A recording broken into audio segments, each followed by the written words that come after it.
Sveiki. Sveiki. Klausėte, kodėl būtent šis megztukas pas mane. Tai trumpai prieš informaciją, kurios reikia, tai yra pi raidė 3,14 ir jeigu matote, aplink ją yra labai daug skaičių. Tai simbolizuoja mano kaip skaičių meistrės simbolį, tai man jis labai patinka ir jis mane pasikvietė Graikijoje, Korinto mieste. Jis tiesiog pats mane pasikvietė, aš jį pamačiau ir taip šitas. Ir supratau, kodėl ta parduotuvė taip mane traukė. Na, o šiandieną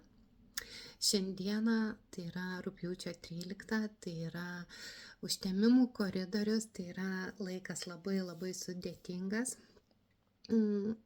Ir šiandieną yra, kada mergelė įeina į karminį mazgą ir tai yra atsikels visi seni scenarijai, visi. Jie judins per darbą, per sveikatą, per įsipareigojimus ir visur mergelė reikalaus tvarkos.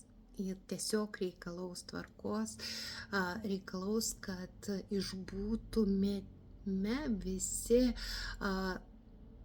tvarkoje, bet tvarką turėsime padaryti ir senam gyvenime. Tai yra, jeigu gyvenimas mūsų kažkur kažkada buvo kažkas neteisingai, netvarkingai padaryta, netgi daiktai, siūlyčiau iškelti, išimti įvairiausius daiktus, kurie pavyzdžiui šiandieną suprantat, kad jums nebereikalingi.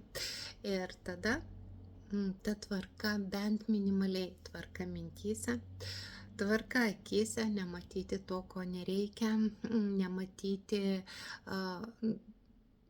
Iš tiesų šis užtemimas yra apie tai, matykim viską kuo pozityviau. Supraskim, kad viskas, kas vyksta tam, kad mes paaugtumėm. Ir šiandieną tokią esė pasiūlyčiau. Visą dieną kartokite tokius žodžius. Aš įvedu tvarką savo gyvenime su meile ir ramybė priimu karminės pamokas. Nes karminės pamokos jos bus. Jos yra, jos eina ir jeigu mes priešinamės jom, jos kerta ir tada labai nesmagu būna mums patiems.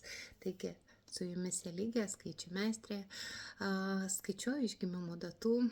Kreipkitės, jeigu reikia pagalbos, tiesiog pabandysime atrasti atsakymus į jums rūpiamus klausimus per gimimo datos skaičius.